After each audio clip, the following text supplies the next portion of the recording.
Last Sunday, I was serving at my church. We run a church orientation meeting about once a month because we're seeing so many new people come to our church.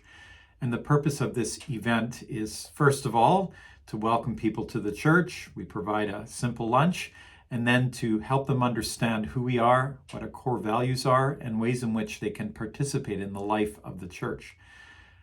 My wife and I always serve the food. My wife actually often does the baking. And on that particular Sunday, I was serving the cookies and the squares, as I usually do. And as people shuffle past me with their plates, I tell them what there is to choose from, and then often engage in a short conversation with them. Who are you? Why are you here? We're really glad you came. And sometimes I make a few jokes about the fact that any food you eat in a church is no calorie. Lame, I know, but some people smile. Anyway, as I was engaging with people, I became aware of a young man who was standing on the stairwell close to where the table was, and he turned to me and said, "You're good at serving." I turned to him and I said, "Oh, what's your name?" And he told me his name, and we started talking a little bit, and he told me that his parents ran what is one of the most successful restaurants in our community, which helped me understand why he would recognize good service. But I thought something else too. I thought, wow, a 12-year-old boy recognizing somebody else that way, he must be good at service himself. We're coming into the Easter season, my favorite season of the year, because Easter, unlike other holidays, really ultimately is about Jesus Christ and his resurrection. It is the most joyful time of the year because it's a time where we reflect on what happened in the past and what that means for our future. And resurrection hope is the greatest hope that we can have, knowing that one day our bodies will be made new and we will be in a perfect world without pain, suffering, disease, death, loss. I love Easter. And I love the fact that my Lord came into this world not to be served, but to serve. He was good at serving. Jesus tells his disciples, "I did not come into this world to be served. I came into this world to serve." We are utterly helpless without his help. We are utterly unable to save ourselves. And he was aware of that. And in his great love for us, he came into this world to live a life of perfect obedience, to die in a horrific way on the cross, and then to rise from the dead. And we know, because our schools exist to proclaim this message and to reveal truth in every place that we find it. We know this story. We know the gospel. We know our ultimate hope is in Jesus Christ. But I also have to ask this question. If it is true that Jesus came not to be served, but to serve, then it must mean that our number one responsibility is serving. But how do we serve Jesus? How do we serve him? There are places in Scripture where God makes it very clear, you can't serve me. And what he means is you can't give me something that I don't already have or that I first gave to you. You see, if you study the myths that existed at the time of Jesus, there was a lot of calling for people to serve their gods in a way that met a need that the god had that the god couldn't meet apart from that person serving them. But that's not the God that we serve. Our God is not a God that needs to be served. He wants to serve us.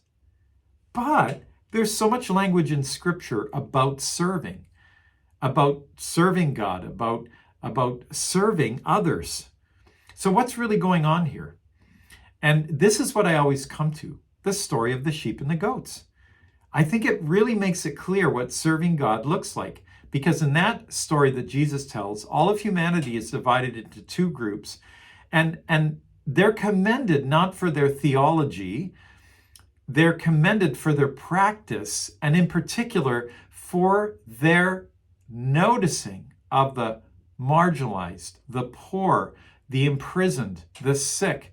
It is what we do for those people that, according to Jesus, is how we serve him. In other words, we serve Jesus by serving people, especially the people that cannot return anything to us. As Jesus himself talks about, to love someone that can love you back, okay, well, anybody can do that. But to love someone who can't return that love, like an enemy, to serve someone who could never pay you back in a million years, that is a model of how God served us. You see, when God served us, it wasn't so that we would serve him back. We would give back what he has given us. That's impossible. There's no way in a billion years we could return to God what he has given to us freely and out of love. And that's the model that we are to take into this world of serving others.